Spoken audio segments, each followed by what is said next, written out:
Espacio Liberal, con el gentil auspicio de First Supply, expertos en infraestructura TI.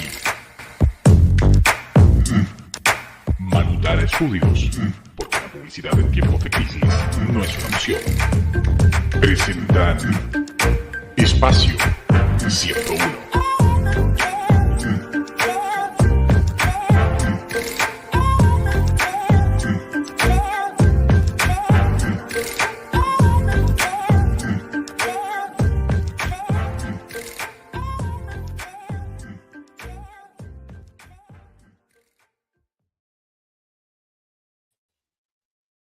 Hola a todos, muy buenas noches y comenzamos con un nuevo capítulo de Espacio 101. Ya estamos en septiembre, un mes que nos da muchas razones para celebrar. El 18 se celebra la primera Junta Nacional de Gobierno, lo que fue el inicio del proceso de independencia, pero también un 11 de septiembre se comenzó la liberación del país de las manos marxistas y por supuesto el 19 es el Día de las Glorias del Ejército. Y como este es un gran mes, tenemos también un gran invitado, un hombre de gran trayectoria como abogado, economista, periodista, docente y político. Ocasión en que se ha necesitado de su presencia para defender las ideas de la libertad. Él ha estado presente en este canal. La última vez lo tuvimos defendiendo la opción del en contra a una nueva constitución y no para. Con ustedes, don Hermógenes Pérez de Arce. Muy buenas noches, muchas gracias por convidarme a su programa.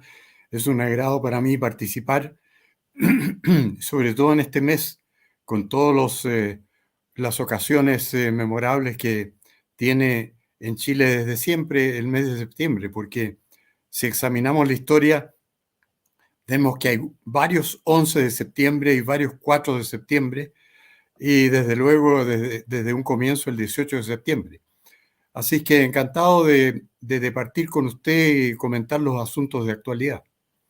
No, encantados nosotros. Como le dije antes de comenzar, para nosotros es un gran honor tenerlo aquí en el canal. Y don Hermógenes, claro, antes de ir hacia el pasado y remontarnos lo que fue un 11 de septiembre, en este programa especial me gustaría que pudiéramos analizar el presente, en especial aprovechando su experiencia como abogado y en varias esferas del ámbito público.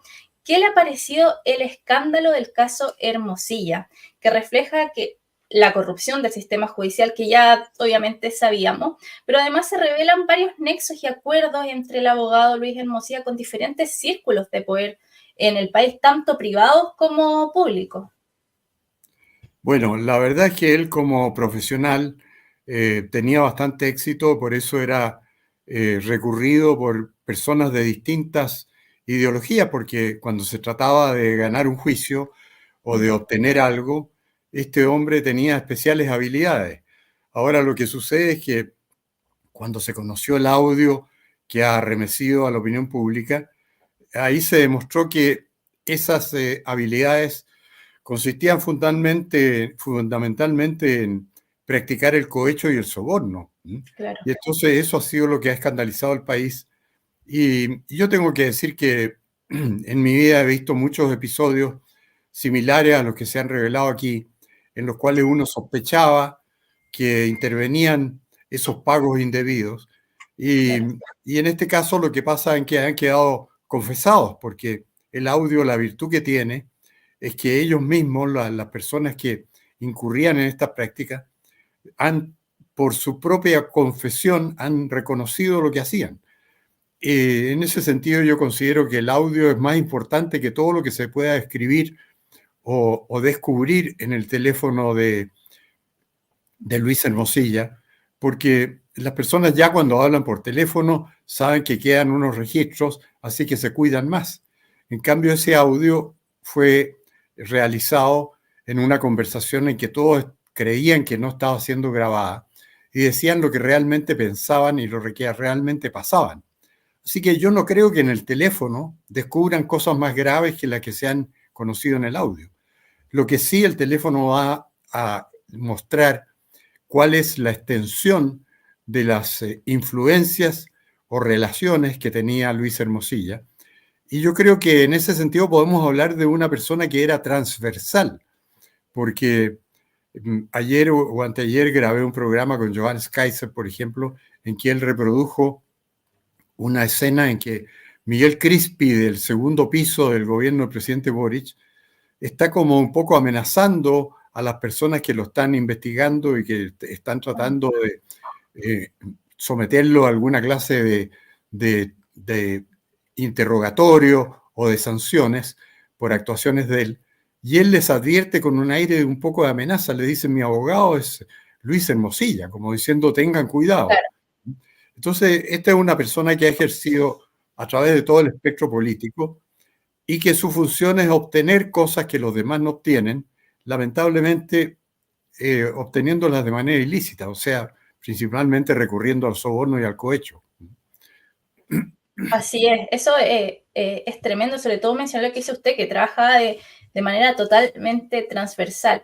De seguro hay muchos Luis Hermosillas por ahí también dando vuelta, porque como usted dijo, al parecer esto es una práctica común dentro de los abogados, por lo menos por los comentarios que se han leído.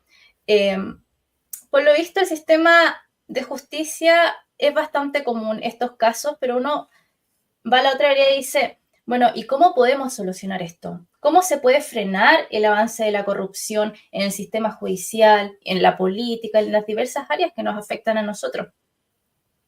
Bueno, la manera normal en que se procura evitar esto es que todas las tramitaciones tengan un curso conocido y no dependan de la mera voluntad de algunas personas. Es sabido que para obtener, por ejemplo, una fuente de lucro muy grande, que es el cambio de destino de suelo en el país, ahí es sumamente complicado. Y entonces, si se pudiera tener un mecanismo que fuera automático, en que las personas hicieran presentaciones, recibieran respuestas y hubiera resoluciones sin la intervención del juicio o del criterio personal del funcionario, Claro. se evitaría mucho la corrupción, porque esta se produce cuando las empresas o las personas que tienen iniciativa procuran mejorar la condición de las sociedades, los terrenos, los negocios que tienen.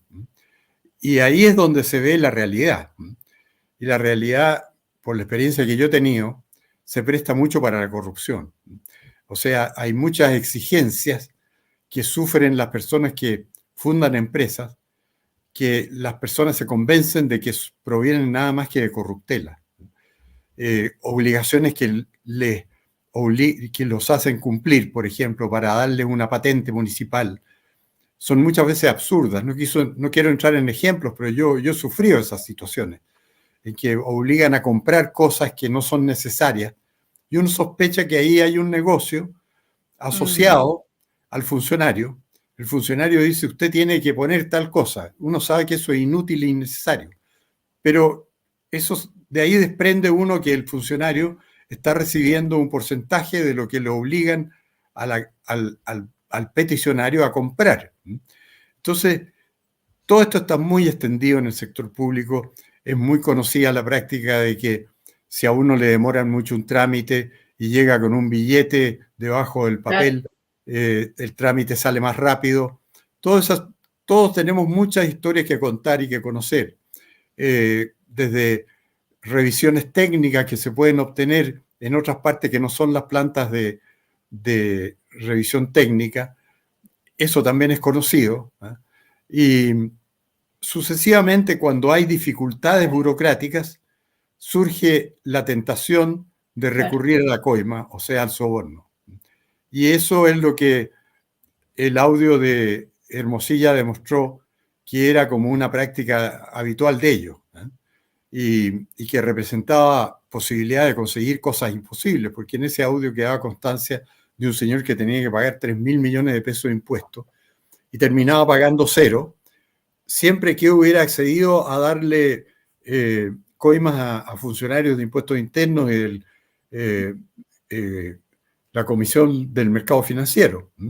Eso es lo que quedó en constancia en el audio. Entonces, la sospecha de que Hermosilla era famoso porque podía conseguir estas cosas, atreviéndose a esto que no todos se atreven a hacer ofrecimientos de pago a funcionarios que se dejan corromper. Es lo que ha escandalizado a la ciudadanía, ¿no? Porque nunca nadie había confesado de una manera tan explícita y en conciencia de que estaba cometiendo un delito, porque una de las frases del audio es que Hermosilla dice, esta cosa, no dice cosa precisamente, esta cosa es delito, dice, ¿eh? Y un Claro, abogado diciendo eso y proponiendo hacerlo, eso es lo que más ha chocado de todo, que aquí el clima está presidido por una inmoralidad muy grande. Y eso es lo claro, que tiene el país bastante estremecido. Lo que pasa es que nadie sale ganando de esto porque era muy transversal, como decíamos. O sea, en el momento en que el presidente Boric creía que era un triunfo para él y que decía, está bien que los poderosos paguen las consecuencias de las cosas que hacen, resultaba que su propio gobierno estaba recurriendo a Luis Crispi o Miguel Crispi, creo que se llama, recurriendo también a Hermosilla con las mismas prácticas. Así que eso es lo que es deprimente para la ciudadanía. Y yo creo que el remedio de eso es hacer que las tramitaciones no sean de una dependencia tan personal de la voluntad de los funcionarios, sino que sea una cosa más o menos automática. Por ejemplo, claro. que ciertas solicitudes que uno presente y que no salen nunca, lo que se presta para hacer ofrecimientos por debajo de la mesa, fueran aceptaciones automáticas. Si en 3 días la autoridad no accede, quiere decir que se le concede lo que está pidiendo la persona. Yo creo que con un criterio de esa índole que se podría ir estudiando, se podría evitar muchos de estos pagos, sobornos, cohechos, que son los que da la impresión de que son generalizados en todos los tratos con el sector público y las municipalidades. Claro, y lo que indigna también bastante en relación a lo que acaba usted de mencionar, el tema, claro, a través de sobornos, empresas ahorran pagar una millonada de dinero a través de impuestos, cuando de repente la persona que tiene un local y se le olvida dar una boleta, dejan caer todo el peso y le dan unas multas tremendas para ello. Y eso genera como ese ánimo de rabia y de frustración en la gente, porque podemos ver cómo estos poderosos, esta gente que tiene dinero, recursos, al final nunca recibe una justicia como debiera ser, siempre se le acomoda. En cambio, el ciudadano común siempre tiene todas las de perder, sobre todo cuando se trata del servicio de puesto interno. Así es. Bueno, lo que pasa es que las empresas están obligadas a obtener, eso es lo que llamamos la permisología, a obtener muchas cosas que son muy difíciles de conseguir y que ahí es donde se presta el camino, se abre el camino para la corrupción. Porque, por ejemplo, algunos casos que han sido muy conocidos, el caso Cabal, que Claro, consistía en el cambio de uso de suelo. Entonces, esas son tramitaciones muy complicadas que requieren el visto bueno de muchos entes públicos y ir uno a uno obteniendo la firma. Las empresas se dan cuenta de que sujetos como Hermosilla allanan todas esas dificultades pagando simplemente, sobornando. Entonces, claro. eso es lo grave, que mientras el Estado pone más dificultades para cualquier cosa, más sube el precio de lo que las personas están dispuestas a pagar para que la respectiva firma o aprobación se concrete. Pero los que hemos trabajado con el sector público, hemos tenido que obtener cosas, yo desde muy antiguo he visto que existen distintos procedimientos y lo he conocido desde que era muy joven para que el funcionario trate de obtener un beneficio personal de los permisos que otorga. Por ejemplo, estoy hablando hace 50, 60 años, yo le oía a un tío que era ingeniero, que cuando presentaban una propuesta en el Ministerio de Obras Públicas, que llevaban unas estampillas que eran de muchos millones de pesos, porque era como un impuesto que se pagaba por participar en una propuesta pública, los funcionarios exigían que las estampillas no fueran pegadas en la propuesta, sino que fueran llevadas aparte. Y entonces la primera vez que las llevaban, aparecía la propuesta rechazada porque no venía con estampilla. Y entonces la segunda vez que la llevaban, la aceptaban. Entonces era como una regla no escrita, que los Claro. funcionarios, al exigir que no fueran pegadas, era para quedarse con las estampillas que eran por bastantes millones de pesos, y que el trato ya tácito era que eso era lo que cobraban ellos por cursar la propuesta. Entonces, esto es tan antiguo como la burocracia. Si usted establece requisitos, todos esos requisitos son susceptibles de generar una renta para el funcionario que está a cargo de controlarlos. Y por eso yo soy partidario de que haya un mínimo de tramitaciones, de que el Estado sea mucho menos poderoso de lo que es. Por eso tenemos el problema de la permisología hoy día, que hay casos que han citado de que se demoran hasta 8 años en obtener autorizaciones para hacer Sí. simplemente una inversión. Entonces, lo que hay que ir estudiando es cómo disminuir todo eso, cómo facilitar todo eso, cómo establecer presunciones de que las personas han procedido bien para que puedan seguir avanzando en cualquier proyecto. Todo eso es muy complicado, pero aquí, como el interés de los funcionarios parece estar ligado a que existan las dificultades, no hay tampoco mucho interés por eliminar las dificultades, eliminar trámites. Y eso es lo que yo veo que es malo para el país. Yo creo que la solución está en reducir mucho la autoridad que tienen los funcionarios para detener las tramitaciones. Y eso, claro, es distinto en cada rama de actividad. Entonces, eso es la dificultad, que tiene que ser un estudio muy extenso y muy general de cómo se pueden facilitar los permisos del sector público al sector privado, porque ahí disminuiría la posibilidad de corrupción enormemente. Sí, absolutamente, y sobre todo ahora con este tema ecologista, que cada vez están poniendo más y más trabas para el tema de la construcción o cualquier cosa que se quiera hacer. Entonces, obviamente, como usted menciona, eso hace que aumente mucho la burocracia y esto fomenta la corrupción, el soborno, porque las empresas quieren invertir, quieren obviamente ganar y al final de cuentas terminamos perdiendo todos, porque estas empresas nos invierten, por ejemplo, en el tema de las viviendas, es bastante complicado, hay una crisis de vivienda que se ha venido hablando, por el tema también económico que está muy difícil obtener créditos hipotecarios, y nos encontramos por otro lado con un gobierno que cada vez más avanza con esta agenda verde y pone traba tras traba. Y aquí vemos otros efectos de eso, que es lo que usted menciona, que evidentemente esto se termina en una corrupción. Bueno, cada sector conoce muy bien todos los vericuetos que hay y conoce bien las posibles soluciones. O sea, cómo se podría eliminar esta discrecionalidad funcionaria. Y las empresas luchan mucho contra esto. Incluso se han creado actividades empresariales de exfuncionarios que aprovechan el conocimiento que tienen de todos los requerimientos y trámites para ellos independizarse y saber cómo hacerlo sin pagar soborno, sino que cumpliendo exactamente todo el ritual que hay que seguir. Claro. Y hay personas que se ganan la vida en eso. O sea, cuando uno quiere sacar una patente en una municipalidad, por ejemplo, hay especialistas, personas que han trabajado en municipalidades que saben cómo conseguirlo todo sin sobornos, pero cumpliendo con todo y acelerando el trámite. Se ha creado una verdadera profesión que se podría llamar para allanar obstáculos burocráticos y que es efectiva. Yo conozco casos de personas que han sido contratadas que eran funcionarios y saben muy bien cómo al fin lograr sacar los permisos que necesitan. Exacto. Don Hermógenes, en este caso de Luis Hermosilla, hay un nombre que se repite varias veces y es el de Andrés Chadwick, quien fue ministro del Interior en el segundo gobierno de Piñera. Hay cartolas recibidas por Fiscalía donde muestran que Hermosilla le transfirió más de 190 millones entre el 2020 y el 2023. Y en los chats se puede ver su cercanía con los hermanos Jalaf, donde además hay además del traspaso de dinero, compartían una profunda amistad, además de gestiones, proyectos y comida. ¿Qué opinión tiene usted de Andrés Chadwick y lo que está, al menos por lo que se ve, involucrado también en este caso Audios?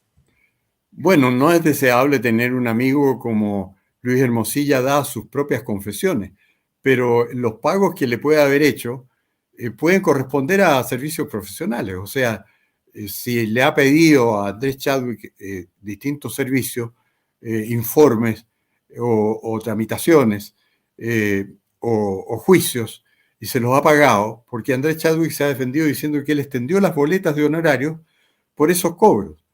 Ahí habría que entrar a analizar el trabajo que realizó Andrés. Pero Yo creo que no se puede decir nada contra él si es que ha recibido un pago contra una boleta de honorario, porque eso es un pago regular, normal, de una función profesional. Lo que sería irregular sería que hubiera recibido un pago como los que se mencionan en el resto del audio, que son clandestinos y para impedir que se aplique la ley, porque la confesión, lo peor de la confesión fue el caso ese de que una persona tenía que pagar 3.000 millones de pesos de impuestos y mediante el soborno se consiguió que no pagara nada. Entonces, Claro. eso es irregular a ojos vistas. Pero en el caso de Andrés Chadwick, yo creo que no hay base para acusaciones si es que le han pagado honorarios y él ha extendido la correspondiente boleta. Tendría alguien que probar que eso no está, que era por hacer una cosa ilícita y nadie ha probado eso. Entonces, en ese sentido, salvo de tener un amigo indeseable desde el punto de vista de todo lo que ha confesado, y salvo de que uno pueda tener sospechas, pero las sospechas no bastan para condenar a una persona. Yo Sí, creo que las cosas han caminado en el sentido en que debían caminar. O sea, Andrés Chadwick dijo, aquí están mis boletas, yo cobré estos honorarios, me los pagaron, punto. Y eso no cabe comentar más, ni cabe hacer acusaciones sobre esa base.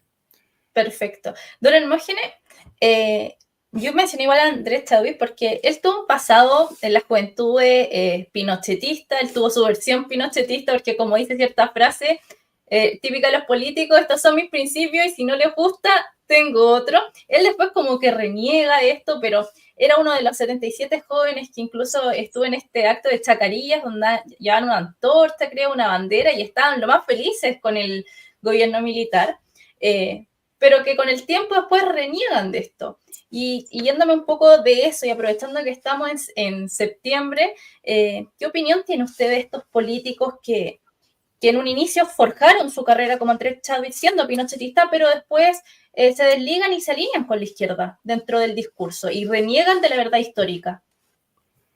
Bueno, son cambios de opinión. La verdad es que Andrés Chadwick yo lo conocí muy joven porque a mí me convidaron Pedro Ibáñez a dar charlas para los jóvenes en la Universidad Adolfo Ibáñez en los años 60 y 70.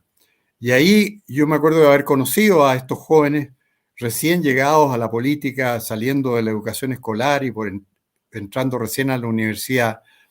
Y yo tenía la información de que Andrés Chadwick, por ejemplo, en los años 60 era del MAPU.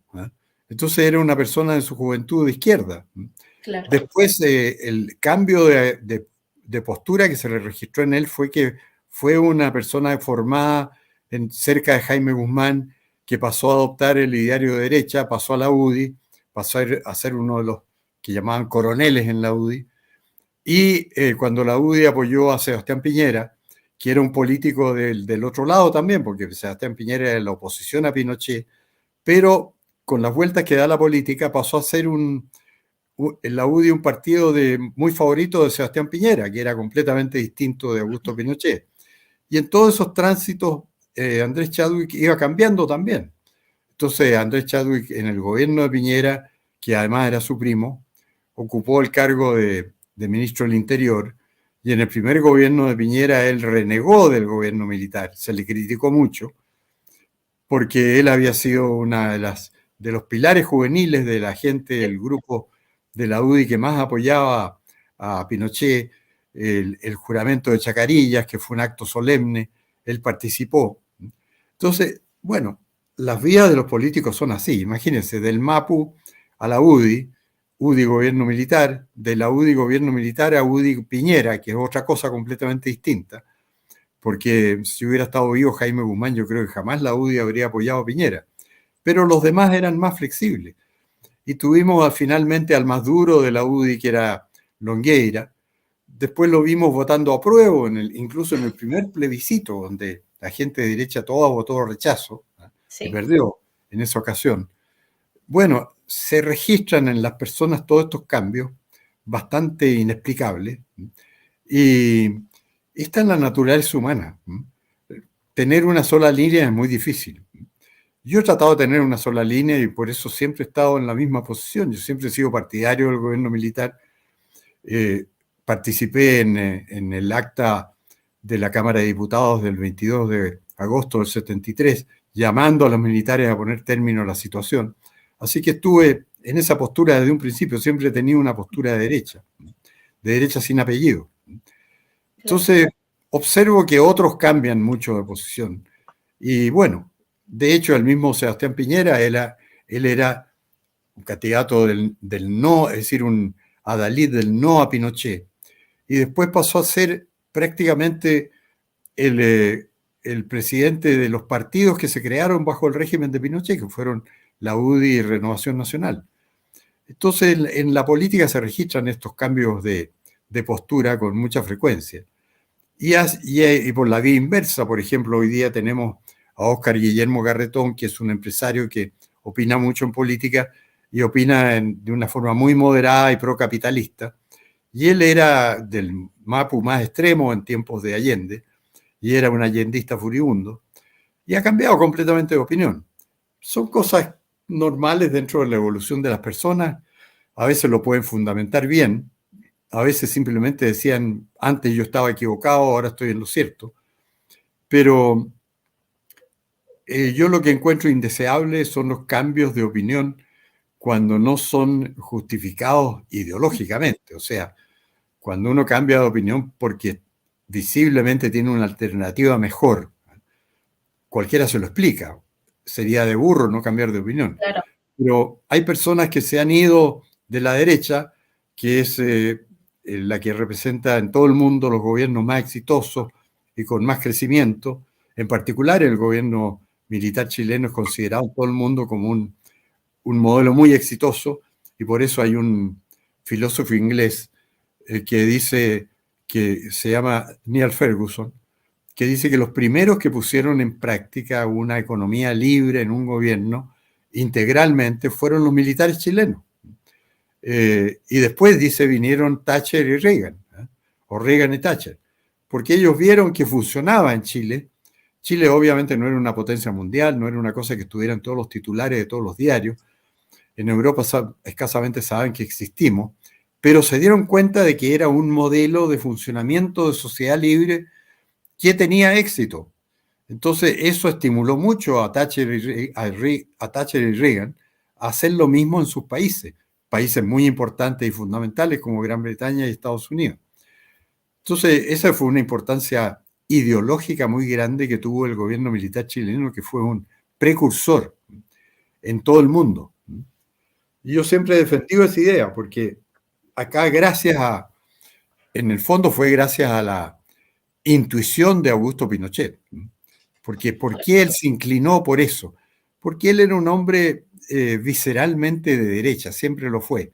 Nunca manifestaba sus posturas, pero él era absolutamente de derecha, en el sentido de ser partidario de una sociedad libre, de la iniciativa privada, y de todos los valores tradicionales como el derecho a la vida, la familia como pilar de la sociedad, todo lo que se ve reflejado en la Constitución de 1980. Entonces, la suerte de Chile fue que el que mandaba en la Junta, que era Pinochet, tuviera este pensamiento básico y profundo de derecha, siempre. Él eligió, entonces, porque todo su equipo asesor eran oficiales, todo su consejo asesor eran oficiales de ejército, que eran partidarios de mucho más intervención estatal y de las ideologías que predominaban en Chile en los años 50 del siglo pasado. Y sin embargo, Pinochet fue en eso inflexible en apoyar a los Chicago Boys. Y esto lo puedo decir con conocimiento de causa, porque como yo defendía la política de los Chicago Boys en medios de comunicación, un día me citaron del comité asesor del presidente Pinochet. Y ahí me di cuenta que ellos eran de otras ideas, eran mucho más intervencionistas. Claro. No querían disminuir el tamaño del Estado, no querían privatizar. Entonces, Pinochet impuso eso, ¿por qué? Porque intuitivamente él dijo, me gusta más este camino de la libertad económica, y por eso se entrevistó con Milton Friedman y él hizo caso en todo, porque él siguió al pie de la letra los consejos de Milton Friedman. Después Milton Friedman decía, nunca fui consejero de Pinochet. Es verdad que no fue consejero pagado ni contratado, pero todo lo que le dijo Friedman, Pinochet lo hizo. que empezó por equilibrar el presupuesto en 1975, Friedman le dijo, usted tiene que hacerle un tratamiento de shock. Pinochet lo hizo, fue un shock, fue tremendo en la economía chilena, más o menos como lo que pasa en Argentina hoy día, sí, un tremendo frenazo del gasto. Entonces, en ese sentido, la figura de Pinochet fue muy definitoria gracias a que él intuitivamente se inclinaba por un modelo igual al que proponían los Chicago Boys. Era Gracias a un Dios. partidario de la libertad, claro. Sí. Don Hermógenes, hay un comentario aquí de Carol, dice, hola Carol, la izquierda inventó que la historia de Chile empieza el 11 de septiembre de 1973 y no cuentan todo lo ocurrido antes y durante el gobierno de Allende. Y en relación a este comentario que nos hace Carol, es verdad que muy poco se menciona en relación a los sucesos anteriores que nos llevaron a este desenlace. De hecho, un 22 de agosto de 1973, la Cámara de Diputados ya había declarado que el gobierno de Salvador Allende quebrantó gravemente la Constitución de Chile. Y aprovechando este comentario de don Hermógenes, ¿qué hechos específicos recuerda usted que fueron los más graves que llevó a cabo esta tiranía marxista? Que hizo ya que hasta los diputados se pusieran de acuerdo y declararan que el gobierno de Salvador Allende quebrantó totalmente nuestra Constitución. Bueno, lo definitivo ahí fue que Allende realmente él dio todos los pasos para hacer de Chile una república socialista soviética. Y eso se lo confesó él en su última entrevista a Regis Debray, que se la dio en agosto del 73. Ahí Allende prácticamente entre líneas, porque Regis Debray lo relata de una manera elegante para no inculpar a Allende de esto, pero tampoco quiere dejar de decirlo. Allende lo que le dice en el fondo es que él se va a quedar para siempre. O sea, él consideraba que ya había consumado el golpe socialista en Chile, porque él tenía armados a unos 20.000 civiles en los partidos de la Unidad Popular. Él mismo habla de darle armas a los grupos militares de los partidos de la Unidad Popular. Tenía a todos los comandantes en jefe partidarios de él y los tenía en su ministerio. Entonces, él no veía por ninguna parte que lo podían votar, porque ¿cómo lo iban a votar? Por ejemplo, Carlos Prats, comandante jefe del ejército, era partidario de él y era ministro de él. Raúl Montero, de la Armada, era partidario de él y ministro de él también. José María Sepúlveda, de Carabineros, lo mismo, era ministro y partidario de él. El de la aviación había tenido diferendos con él y Allende le acababa de pedir la renuncia, que era el general, un general cuyo apellido se me olvida en este momento, que Allende le pidió la renuncia y se fue y lo reemplazó Gustavo Lee. Entonces Allende se sentía muy seguro de que no podía haber un golpe militar contra él porque los militares estaban en su gabinete. Lo que no sabía era que los que estaban al mando de la tropa eran los que no estaban en su gabinete y que habían quedado a cargo de la tropa porque él nombró a los comandantes en jefe como ministros. Y esa era la junta militar que fue después, que eran Augusto Pinochet, ejército, José Toribio Merino, Armada, que precipitó las cosas, porque sin Merino a lo mejor no habría pasado nada. Estaba Gustavo Lee, recién nombrado, ¿no? Y el otro era el general Mendoza, que era el que seguía, y se sabía que si los carabineros estaban muy molestos con el hecho de que Sepúlveda Galindo fuera partidario de Allende. Entonces ya tenían decidido que si las otras ramas se movían, Mendoza iba a reemplazar a Sepúlveda Galindo. Entonces, sin querer Allende, preparó la junta, la dejó lista. Y sin que nadie supiera, hubo uno que fue decisivo, que fue Merino, que dijo, yo voy a actuar. Porque él le mandó un papel a los otros diciéndole, la Armada va a actuar el día 11 a las 6 de la mañana. Si están de acuerdo, firmen. Y si no están de acuerdo, expresen en el papel la razón de su discordancia. Y los que había, que eran Lee y Pinochet, firmaron. Entonces ahí se consumó todo. O sea, fue una concatenación de circunstancias. Esto ha ayudado porque popularmente Allende estaba muy débil porque la gente le faltaban las cosas básicas. El claro, propio Allende en el Mercurio del 7 de septiembre del 73 sale con grandes titulares diciendo queda harina para muy pocos días más. Usted comprende que un gobernante que dice eso, en otras palabras, está diciendo tengo al pueblo en muy malas condiciones. claro. Ya no queda ni pan. Porque era efectivo, en tiempo de Lupe, usted es demasiado joven, pero en tiempo de Lupe no había harina. El Pero pan era, mi mamá y mi abuela nos contaban lo que porque se hacía pasaban. un pan con celulosa. Era un pan distinto, porque no había harina. Entonces eso daba muy mala impresión en las clases populares y por eso el pueblo estaba a favor de que sacaran a Allende. Y el gobierno militar tuvo una gran popularidad varios años. Es muy extraordinario oír relatos de esa época, de personas de esa época. Ver filmaciones, por ejemplo, el Festival de Viña de 1974, cuando llegaba Pinochet se interrumpía para que el público lo pudiera aplaudir, Claro. porque estaba como la unanimidad detrás de él. Hay una carta de Eduardo Frei a un hijo de él que está en la biografía de Frei, de un biógrafo o historiador demócrata cristiano que se llama Cristian Gasmuri. La familia Frei no le gusta esa biografía, pero Gasmuri fue muy fiel.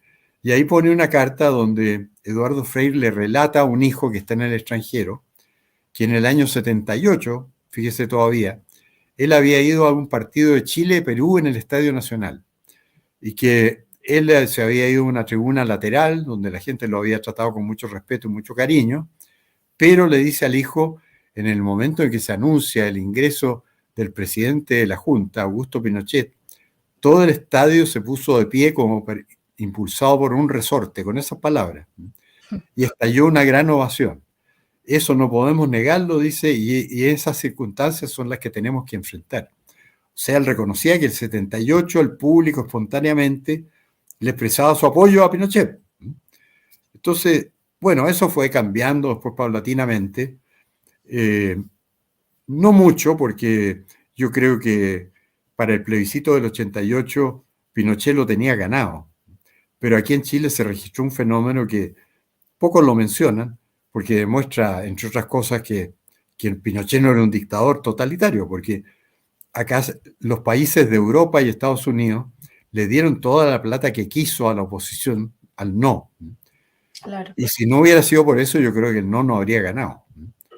Yo, Entonces, eso es muy importante y eso no se ha analizado porque aquí nadie le da cabida a estas versiones. Aquí claro. simplemente optaron por la consigna, es decir, no, la dictadura fue un horror, punto. Y todo lo que se diga, horror, nada más. No, no fue así. La gente era partidaria mayoritariamente. Las encuestas de Gallup norteamericano lo certificaban. A comienzo del año 88 ganaba el sí, pero después hubo una campaña millonaria financiada por todos los países de Occidente, en particular Estados Unidos, y dieron vuelta a las cosas, esa es la verdad. Hicieron una publicidad muy hábil, aprovecharon la franja a fondo, mucho mejor la franja del no que la del sí, y ganaron. aún Porque así, claro, con se destaca con suficiente presupuesto usted puede cambiar una opinión pública. absolutamente. Los medios de comunicación son bastante potentes y sobre todo en ese tiempo que no existían tanto las redes sociales, era más que nada televisión, radio. Ahora generalmente estos medios hegemónicos la tienen un poco más difícil con los canales alternativos que van a hacer ahí la disidencia, pero claro, si tienen una cantidad enorme de dinero invertido en una opción, claramente va a tener mayor preferencia. Lo que sí voy a mencionar que cabe destacar que cuando hablan muchas veces del villano, el dictador, y se le compara con otros dictadores que sí son tremendos, que hemos tenido como Fidel Castro, Augusto Pinochet, él sí entregó el poder cuando perdió, a diferencia, por ejemplo, de Nicolás Maduro. Entonces, muchas veces esas comparaciones que se realizan no deberían ni siquiera que realizarse, y mucho menos catalogarlo al mismo nivel, porque hizo algo que, por ejemplo, hoy en día Nicolás Maduro no fue capaz de hacer, de asumir su derrota y entregar el poder. Nicolás Maduro sigue ahí en su farsa. Y en relación a eso, don Hermógenes, quería consultarle qué visión tiene usted acerca del futuro, por ejemplo, de esta nación que, a diferencia de nuestro país, su ejército está totalmente roto y cuyo futuro nos afecta directamente con las inmigraciones ilegales. Y uno de repente puede ver lo que pasa en Venezuela y uno entiende cómo hacer la comparación con lo que pasó en Chile en los tiempos de Allende, pero que gracias a Dios tuvimos una junta militar que intervino en nuestro país. Bueno, claro, es que allá en Venezuela eso no se ve que exista. Aquí en Chile, las Fuerzas Armadas en tiempo de Allende, yo le digo francamente, si a mí me preguntan qué fue lo decisivo del 11 de septiembre, lo decisivo fue José Toribio Merino, porque yo he estudiado muy bien la historia, sé todo lo que pasó en esos días, está relatado en distintos libros dignos de fe, está relatado en memorias que han escrito las personas que participaron directamente, por ejemplo, el que fue ministro del Interior de Pinochet, Sergio Fernández, ha escrito todo eso, y lo dejó en su libro, que se llama Mi lucha por la democracia. Está el ministro del Interior que hubo después, el último de Pinochet, Carlos Cáceres, que escribió también un libro sobre toda su experiencia. Entonces yo conozco muy bien todo eso.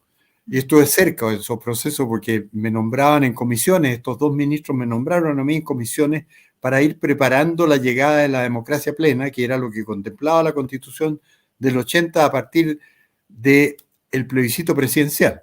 Si lo hubiera ganado el sí, el 11 de marzo de 1989 habría regido la plena democracia, se habría llamado elecciones del Congreso y habría sido un gobierno de 8 años de un presidente civil que era militar en retiro, Augusto Pinochet, si hubiera ganado el sí.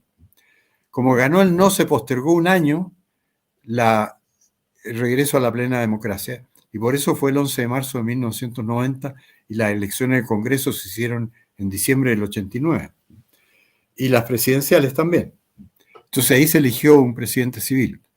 Todo eso estaba contemplado, estaba en la vida en Chile era mucho más normal de lo que pinta la propaganda, porque, por ejemplo, en 1987 se le hizo en Santiago, ya el gobierno había accedido a que los partidos actuaran públicamente y no le pasaba nada a nadie. O sea, ya no era dictadura.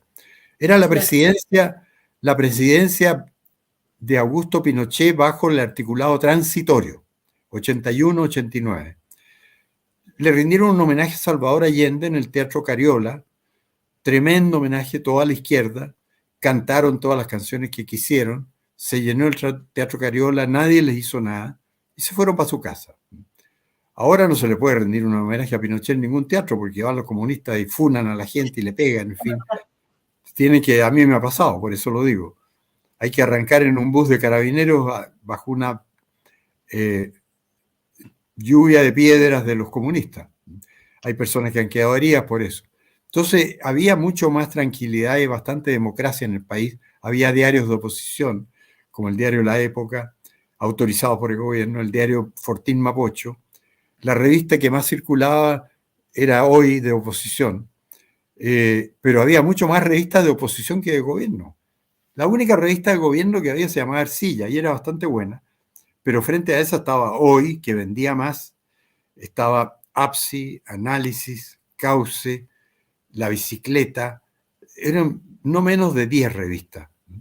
Entonces, otra que se llamaba Punto Final, todas de oposición al gobierno. ¿Cómo es una dictadura que tiene 8 revistas de oposición frente a una del gobierno? Cierto que el gobierno tenía el control de la televisión, eso es verdad. Pero no de todas las radios tampoco. Había radio, la radio que tenía más audiencia era por ser opositora, que era la Cooperativa. Era radio de oposición en el gobierno militar. Entonces, no era una dictadura oprobiosa, como dicen. Había mucho más libertad para expresarse en contra del gobierno de la que hay hoy, por ejemplo, porque los comunistas se preocupan de funar a las personas que tienen posiciones de derecha. Y esas personas tienen miedo, muchas veces, de expresarse. Y la verdad es que eso posibilitó que la oposición se organizara bien y con el apoyo externo obtuvieran el triunfo del 88, que fue lo que definió Pero en los años 80 Chile no era propiamente una dictadura. Estaban todos los temas sobre la mesa, se hablaba de política, los partidos estaban actuando, tanto que había unos grupos que se llamaban el grupo de los 8, grupo de los 24, estaban preparando constituciones alternativas, estaban todos trabajando en la oposición política. Y eso se registró en los 80. Entonces, es muy injusto hablar del horror de la dictadura porque eso no se vivió, no fue real. Claro, bueno, y de hecho lo que usted menciona, hoy en día vivimos una censura mucho mayor. Por ejemplo, acá en Linares era muy conocida la plazoleta Augusto Pinochet, que teníamos, que era la única plazoleta en el país con el nombre del general. Y hace un tiempo atrás sacaron el monolito, que era un monolito de agradecimiento a la Junta Militar y a todos aquellos soldados que cayeron durante el pronunciamiento militar. Se está intentando volver a poner el monolito, pero de momento ya no está ahí. Sin embargo, vemos esculturas de Allende, pinturas del Che Guevara y de todos estos dictadores y asesinos por todo Chile. Bueno, ese es un fenómeno que se ha producido. Toda la carretera austral se llamaba carretera Augusto Pinochet porque la creó él y estaba llena de letreros y ahora creo que queda una parte, algún recuerdo. Pero esto empezó porque en el propio ejército se produjo, los comandantes en jefe fueron posteriores a Pinochet, la mayoría fueron contrarios a Pinochet. Juan Emilio Cheire hizo retirar, por ejemplo, de la escuela militar todas las cosas que recordaran el régimen de Pinochet. Y él mismo dijo que el ejército se declaraba culpable de todos los hechos punibles, declaraba su responsabilidad en todos los hechos punibles y moralmente injustificables del pasado, con esas palabras. O sea, le echó la culpa de todo al gobierno militar. Entonces, eso ha sido una causa fundamental de que el desprestigio del gobierno militar ha sido sistemático, porque ni siquiera los propios uniformados han defendido la gestión del gobierno. El que más la ha defendido ha sido yo, que he escrito libros, y escribí un libro sobre todo el gobierno militar que se llama La Revolución Militar Chilena 1973-90, que también se publicó en Estados Unidos, en inglés, y en Chile ha tenido 4 ediciones ya, le ha ido muy bien. Lo escribí en 2018. Ahí está todo explicado. Porque ahí está explicado que también muchas cosas que pasaron estaban fuera del control del gobierno, de la Junta y de Pinochet precisamente.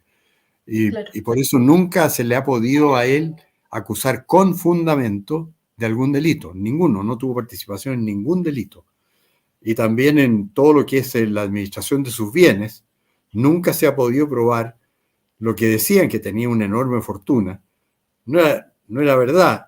La fortuna que tenía equivalía a lo que tenía él cuando él entró al gobierno. Ya tenía una persona que tenía buenos medios porque su suegro era muy rico, y cualquier patrimonio que creciera normalmente iba a llegar a lo mismo que tenía Pinochet cuando salió del poder. Después él, había personas que le hacían ofrecimientos imposibles de rechazar.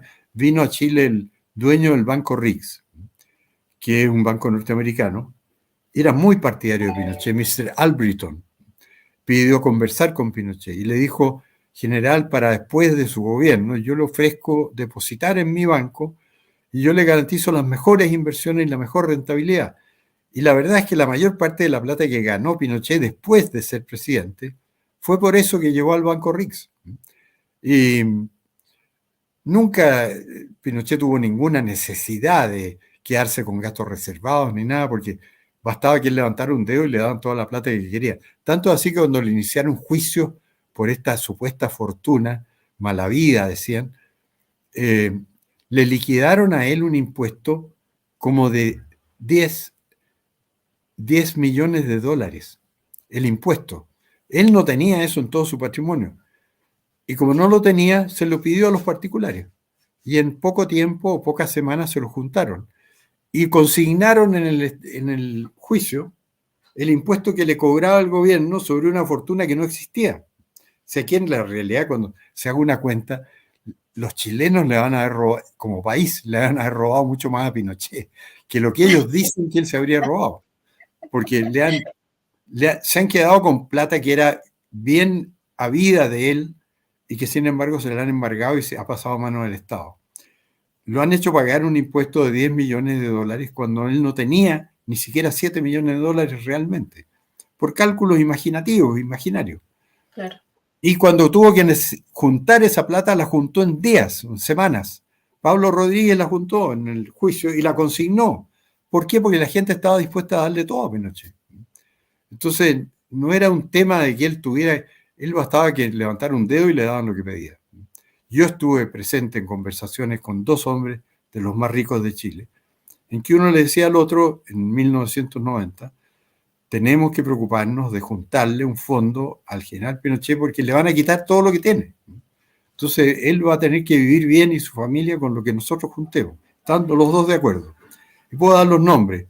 Eran Agustín Edward Eastman y el dueño de... mire, se me fue el nombre en este momento. El que fundó la Fundación Pinochet, justamente, que era Hernán Briones Gorostiaga. Ellos dos, delante de mí, tuvieron ese diálogo. Tenemos que juntarle un patrimonio a Pinochet porque le van a quitar todo lo que tiene. Entonces, eso de que Pinochet se llevaba gastos reservados son puras leceras. Nunca tocó un centavo que no le correspondiera. No necesitaba tampoco.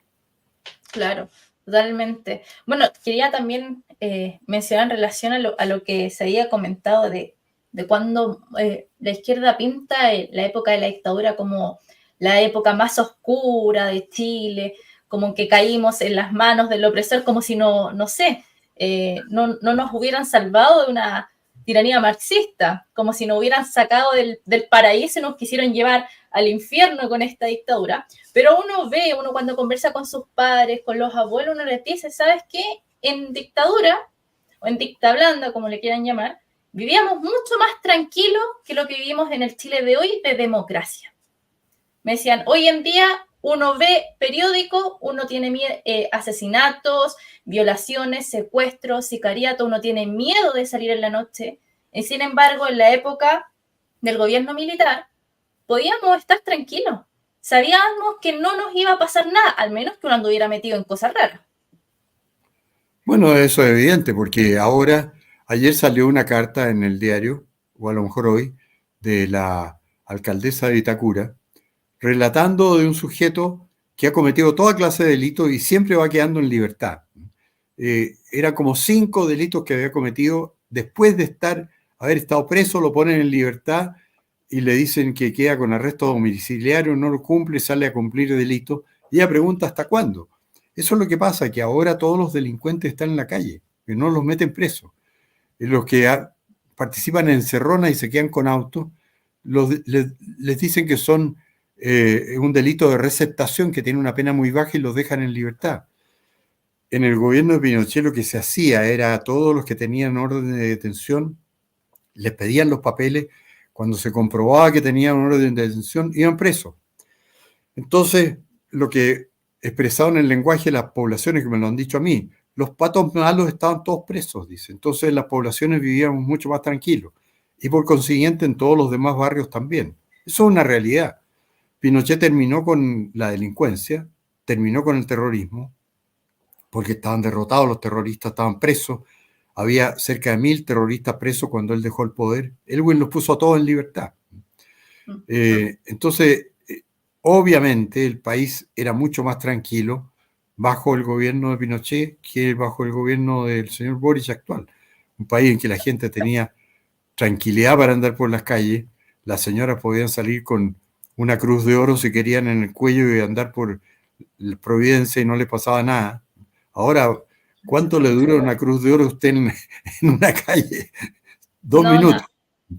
Pura fantasía hay que usar, nada más. No, el clima de seguridad que se vivía.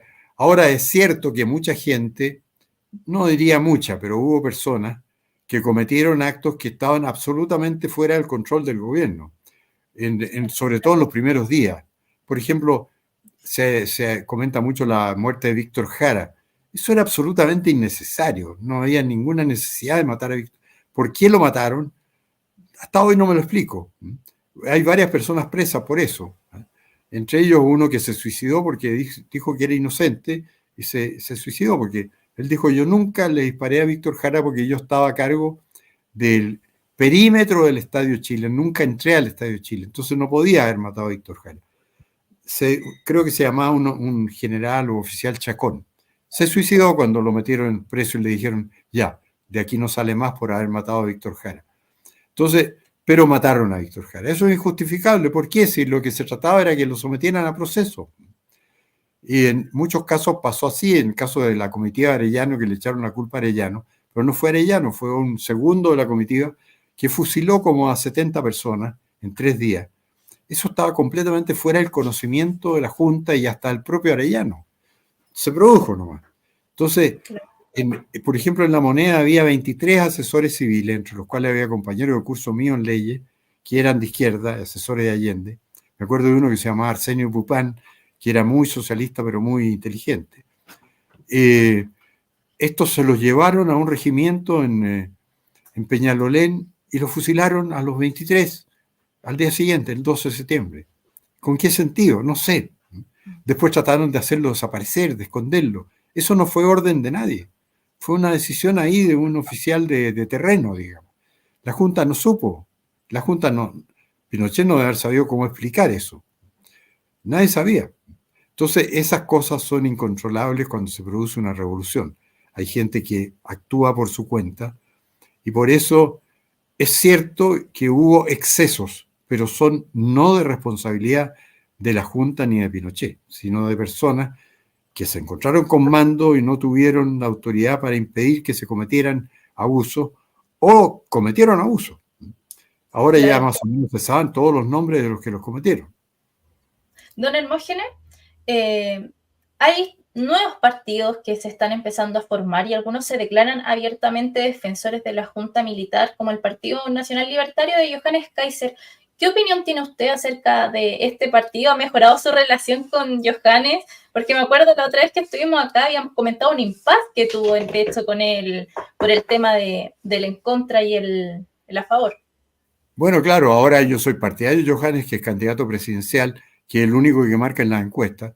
Así que estoy bastante entusiasmado, creo que le va a ir muy bien, porque yo creo que el grueso de la gente piensa como yo, que aquí se necesita una persona enérgica, de derecha y con mano dura, que dentro de la legalidad, naturalmente, ponga término a todo este reinado del delito y de la prevaricación, porque los jueces de la Corte Suprema son mucho peores que Hermosilla.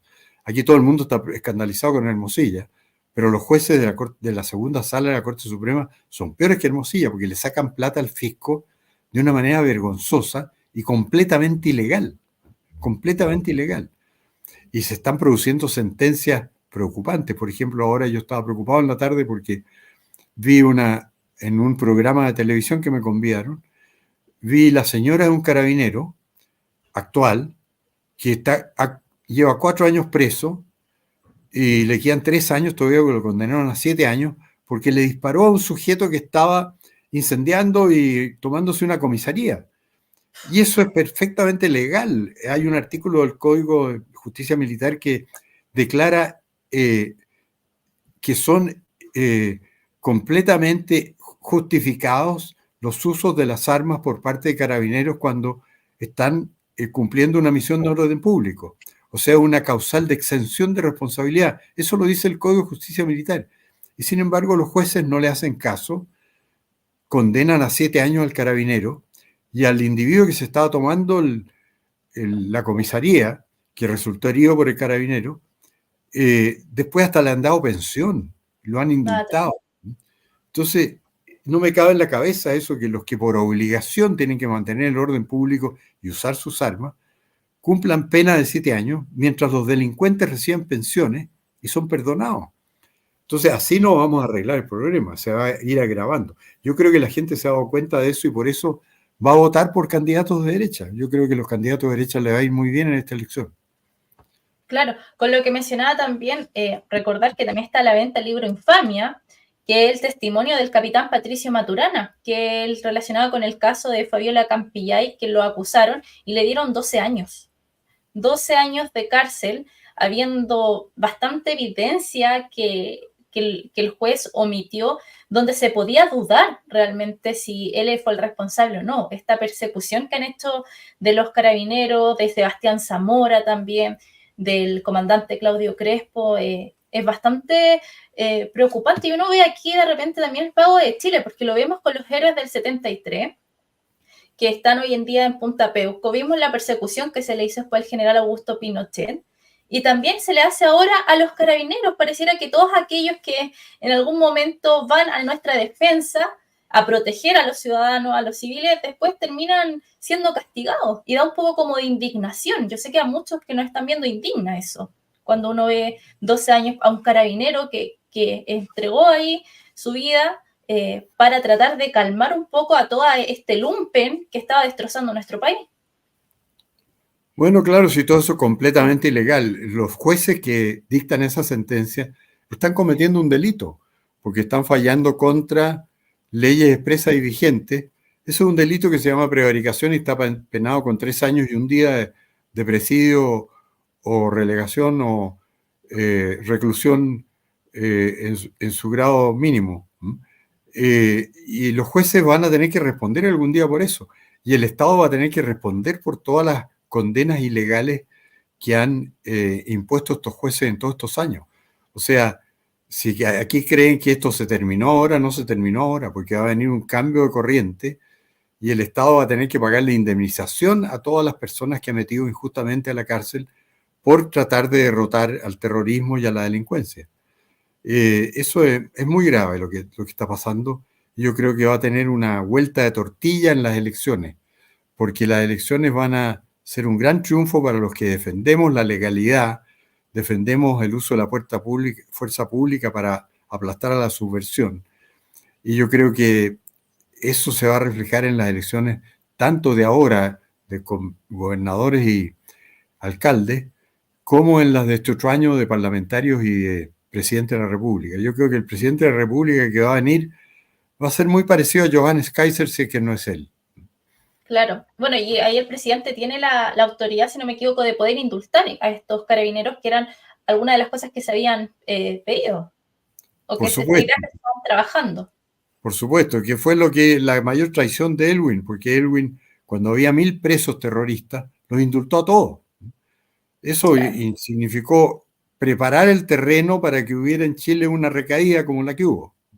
Elwin hizo cosas que son tremendamente negativas.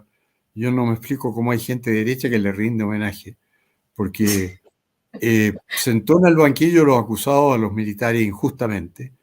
Una comisión ilegal, como era la comisión Reti, fue declarada ilegal por la unanimidad del Pleno de la Corte Suprema de su momento. Y además los llenó de dinero y permitió toda la prevaricación que sigue hasta hoy. Si son muchos miles de millones de dólares, son millones de casos Hermosilla lo que se están produciendo, porque es sacarle ilegalmente plata al Estado por cantidades infinitamente grandes. Así es. Don Hermógenes, estamos ya en la hora para finalizar esta gran entrevista, como dije en un comienzo, en este gran mes, pero no me quiero retirar sin hacerle esta pregunta que me la hizo una persona que quiero mucho y que lo admira demasiado a usted. Y él quería saber si usted le ha tomado el peso y se ha dado cuenta de la importancia que tiene su legado para la verdad histórica del país. Si se da cuenta del enorme trabajo que usted ha hecho por este país. Bueno, muchas gracias por esa descripción. Yo he hecho un esfuerzo grande, he escrito toda la historia, la conozco muy bien, mis libros se han vendido bastante, pero no han tenido eco en los medios de comunicación. Por ejemplo, yo hice la historia de la Revolución Militar Chilena, se tradujo al inglés por Page Publishing, se publicó en Estados Unidos, se vende en Estados Unidos, está en el Congreso norteamericano. Todo eso me honra mucho, pero en el Mercurio, desde que salió la Revolución Militar, yo llevé el libro para allá para que le hicieran un comentario. Yo estuve más de 40 años en el Mercurio, no me hicieron ningún comentario. Publicaron un párrafo sobre el libro que era bastante benévolo y esa semana salió cuarto entre los bestsellers. Pero nada más, ningún otro diario salió ningún comentario de ese libro mío. Otro historiador que se ha portado bien con mis libros, yo escribí un libro que se llama El gobierno de Pinochet, de Piñera, por el primer gobierno de Piñera, y el historiador Alfredo Jocelyn Holt, que escribe en La Tercera, me hizo un comentario tremendamente favorable y se lo agradecí mucho. Después le mandé la historia de la Revolución Militar, pero no lo comentó. Pero sé que la recibió porque me la agradeció también.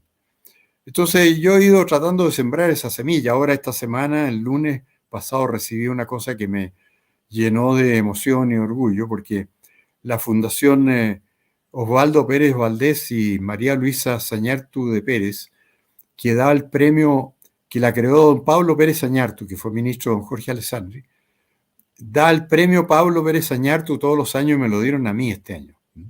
Y fue una ceremonia muy emotiva y estoy muy agradecido a las personas que me postularon para el premio, que fueron Carlos Cáceres, Joaquín Villarino Goldsmith, Jaime Antúnez Aldunate, Carlos Bombal y Sergio García Valdés. A ellos les agradezco mucho que me hayan postulado y me dieron el premio este. Pero yo voy a repartir la plata, que es bastante, entre los presos políticos más pobres, porque hay algunos que están al nivel de la miseria, porque los han tomado presos, están enfermos, las familias no tienen cómo darles nada, entonces lo voy a repartir entre ellos. Y le he pedido ayuda a amigos míos que son próximos a ellos para que hagamos la lista y les entrego la plata, simplemente para que salgan de sus apuros. Qué grande, don Hermógenes. De verdad, para mí es un honor tenerlo aquí, poder entrevistar a un hombre como usted, de una sola línea, como lo dijo en un comienzo, que es difícil mantenerse y usted no ha cambiado sus ideas, sus principios, en función incluso a presiones políticas, porque lo vimos también en el plebiscito anterior, y esto lo quiero recalcar, en el contra, porque fue muy dura la gente.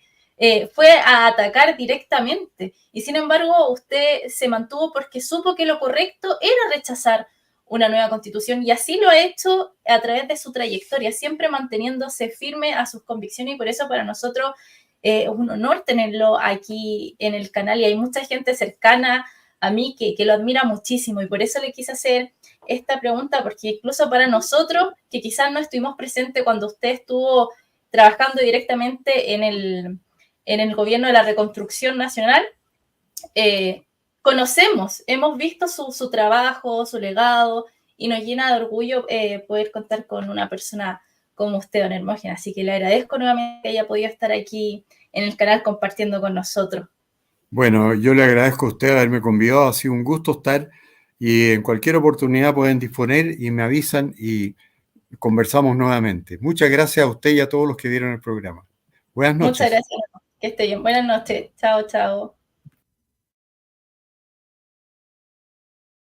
Espacio Liberal, con el gentil auspicio de First Supply, expertos en infraestructura TI, Manutara Studios, porque la publicidad en tiempos de crisis no es una opción. Presentaron Espacio